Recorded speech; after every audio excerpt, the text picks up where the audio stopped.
Oke, baik lagi bersama Mijon, mimin anti Jonas yang lebih suka nemenin kalian bacain komik daripada ngejar calon gebetan. Gimana kabar kalian? Apa minyak goreng di rumah masih aman? Aduh, aing nggak minyak goreng. Ya, seperti biasa kali ini Mimin bakal ngebahas manhwa perzombian duniawi yang berjudul All Rounder. Pada video sebelumnya, kita telah melihat pertarungan yang lumayan sengit antara Jairim melawan si Ratu Mutan yang mengendalikan tubuh Park Ji-seo. Karena Jairim terus-terusan tersedut dan terdesak dengan semua serangan si mutan barbar tersebut. Hal itu pun membuat Pak Tua Dalbong berusaha mengorbankan diri demi menyadarkan cucunya tersebut. Pertempuran pun berakhir dengan kemenangan Jairim. Lantas bagaimanakah nasib Park Ji-seo dan kakeknya tersebut? Langsung saja Mimin caritakeun.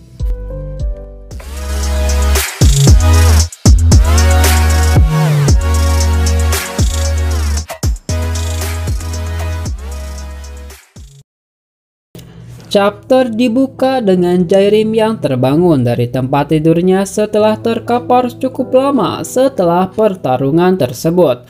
Seketika panel merah pun muncul dan memberitahukan hadiah dari quest yang telah sebelumnya diselesaikannya. Panel tersebut memberitahukan bahwa sekarang dia bisa menyatukan dan mengkombinasikan dua skill untuk menghasilkan skill baru yang lebih kuat. Skill ini dinamakan skill sintesis. Kemudian Choi Na-ye pun masuk ke ruangan Jairim dan tentunya mereka pun langsung in the high. Ya enggak lah, tentunya dia pun senang dengan Jairim yang sudah bangun dari komanya. Jairim pun menanyakan di mana dia berada karena menurutnya ruangan ini bukanlah kamar maupun rumahnya.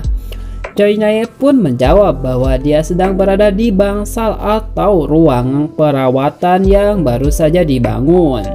Dia pun sedikit bingung dengan apa yang diucapkan oleh Choi Na-ye tersebut. Choi Na-ye pun mempersilahkan dia untuk melihat keadaan di luar. Nah, lihat di luar. Nah, dan setelah dia membuka jendela, Jairim pun kaget dengan camp yang sekarang sudah tiba-tiba sudah semakin membesar.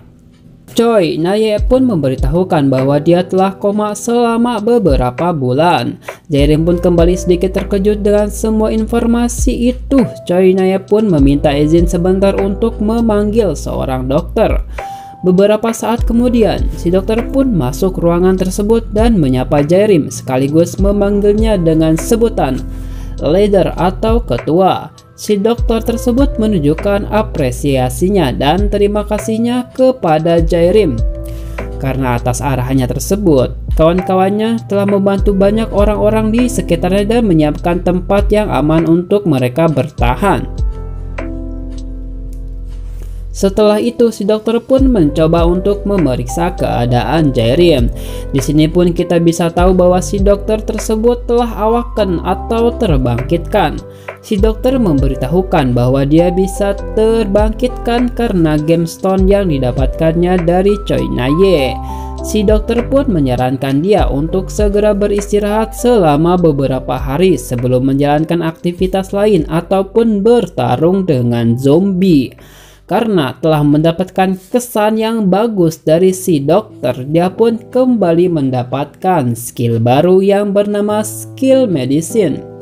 Dengan menggunakan skillnya dari hadiah mengalahkan si ratu, dia pun mengkombinasikan skill itu dengan skill akustik sehingga menjadi skill baru yang bernama skill healing sound.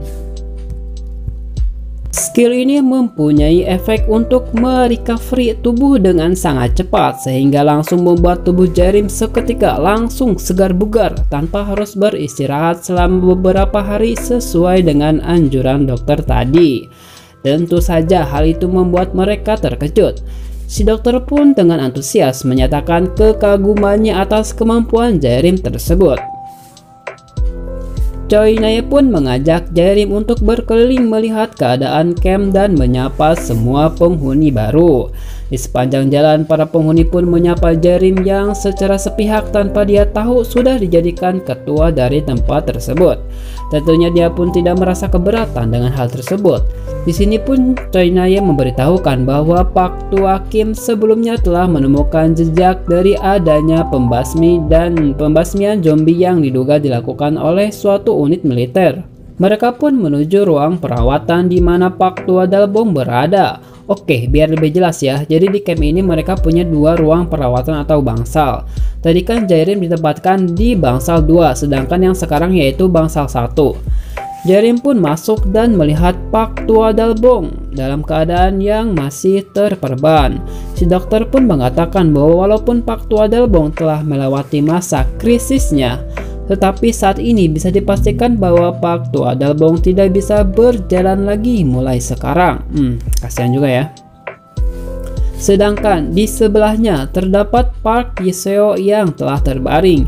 Bisa kita lihat ternyata walaupun di chapter sebelumnya dia telah menjadi ratu mutan, namun kini penampilannya kembali ke bentuk manusianya. Choi Na-ye pun mengatakan bahwa untuk saat ini pikirannya masih terganggu karena trauma sehingga membuatnya belum siuman. Oleh karena sebab-sebab tertentu, dia pun meminta Jairim untuk melihat kondisi psikis dan pikirannya melalui skill mental care mereka. Oke, biar kalian gak bingung nih, Mimin kembali lagi jelasin soal skill si Choi Na-ye atau si psikiater tukang udut ini. Jadi Choi Na-ye mempunyai skill yang dinamakan skill mental care yang membuat dia bisa memanipulasi dan mempengaruhi mental dan kondisi psikologis orang lain. Dan salah satu kemampuan lanjutannya yaitu dia bisa masuk ke dalam alam bawah sadar seseorang untuk melihat trauma maupun kondisi psikologis seseorang. Dengan menggunakan skill transmisinya, Jairim pun otomatis dapat menggunakan skill ini. Begitu. Di dalam alam bawah sadar Park Ji-seo tersebut, kita bisa melihat bulatan bola besar hitam yang merefleksikan bahwa trauma Park Ji-seo telah mengurungnya di tempat tersebut, yang membuat dia tidak sadar sampai saat ini. Jairim pun mencoba masuk ke dalam bola hitam tersebut. Dia pun hendak mencoba menghancurkan bola hitam itu secara paksa. Namun, Choi Na-ye melarangnya karena hal tersebut dapat membuat pikiran Park Ji-seo hancur. Jairim pun mengkombinasikan skill mental care dengan skill fear sehingga menghasilkan satu skill baru yaitu skill mental pressure. Bener gak sih ngomongnya? Skill tersebut membuat dia dapat menerobos masuk ke bola hitam tersebut tanpa harus menghancurkan pikiran Park Ji-seo. Dia pun menyuruh Choi Na-ye untuk menunggunya sementara dia mencoba menyelamatkan Park Ji-seo dari dalam. Di dalam sana kita bisa melihat berbagai trauma buruk Park Ji-seo yang direfleksikan dengan bentuk menyeramkan para muridnya yang menyalahkan ketidakberdayaan Park Ji-seo karena telah membiarkan mereka mati dan berakhir dengan mengenaskan. Mereka pun terus menghantui dan menyerang dia tanpa henti. Walaupun telah berkali-kali menghancurkan bayangan trauma tersebut terus muncul dan meneror Park Ji-seo. Setelah menghadapi bayangan trauma muridnya, muncul juga bayangan trauma kakeknya sendiri.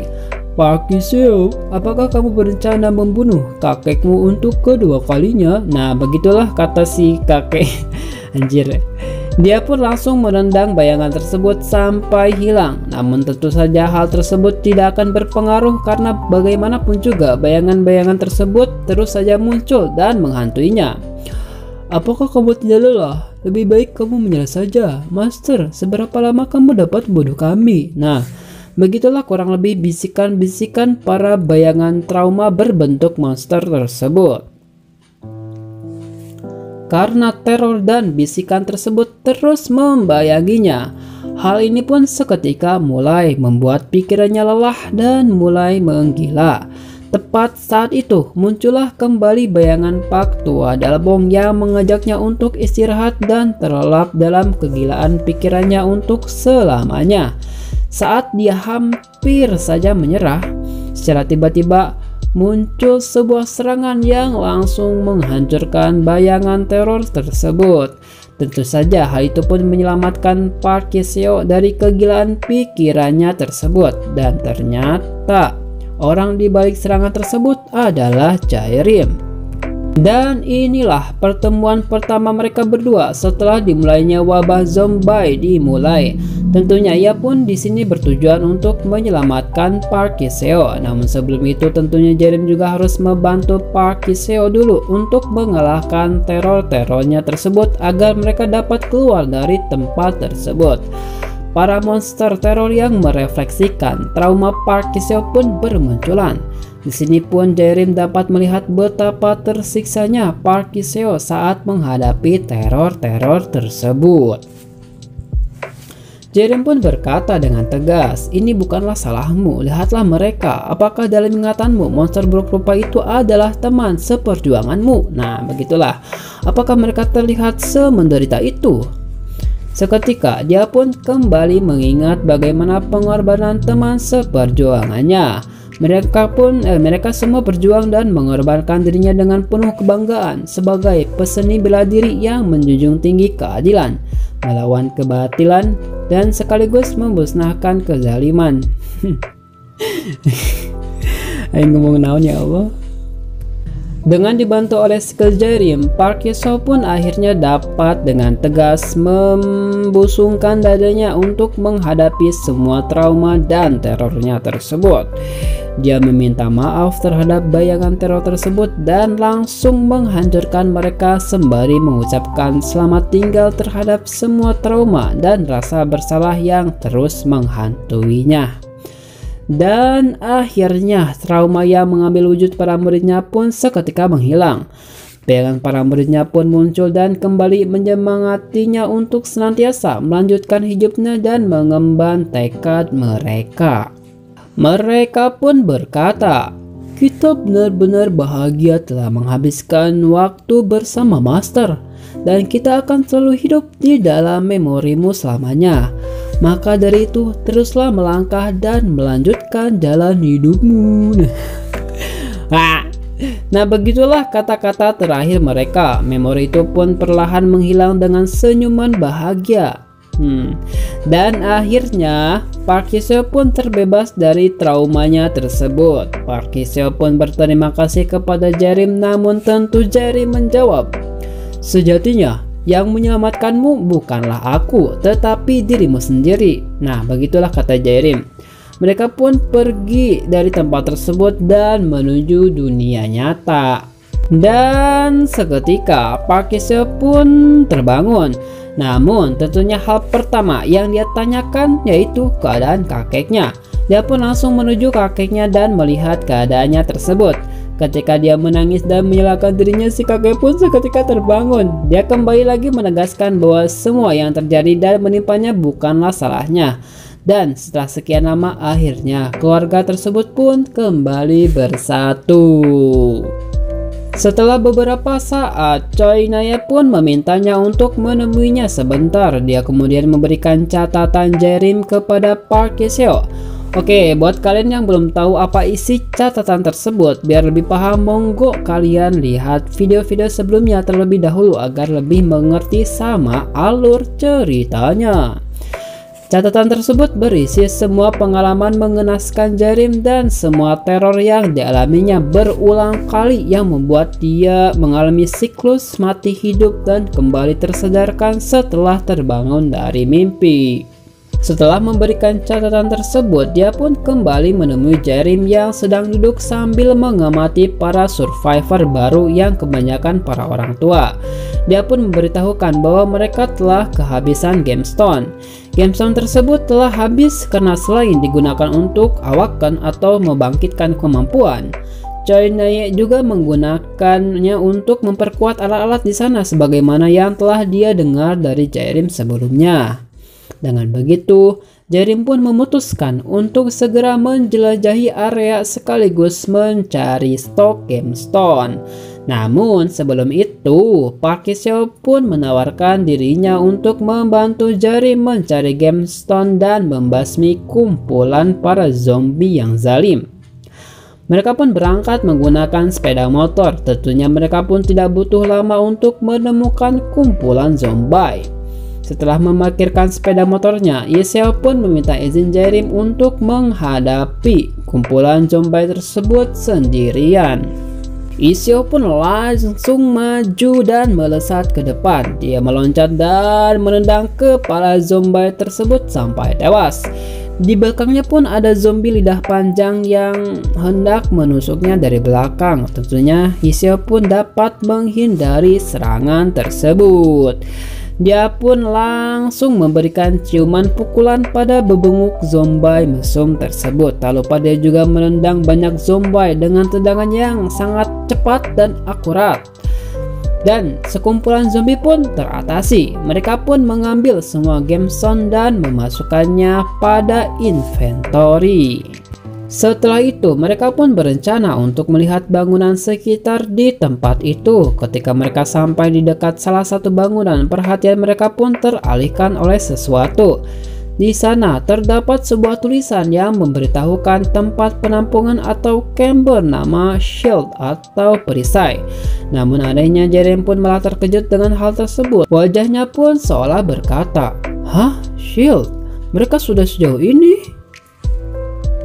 Lantas, apakah yang melatar belakangi keterkejutan Jairim tersebut? Siapa dan seperti apakah grup maupun camp yang bernama Shield tersebut? Akan Mimin bahas di video selanjutnya. Terima kasih telah menonton dan seperti biasa kalian bisa subscribe channel ini bila kalian suka, dan monggo isi komentar bila ada masukan, dan see you on next video. Bye.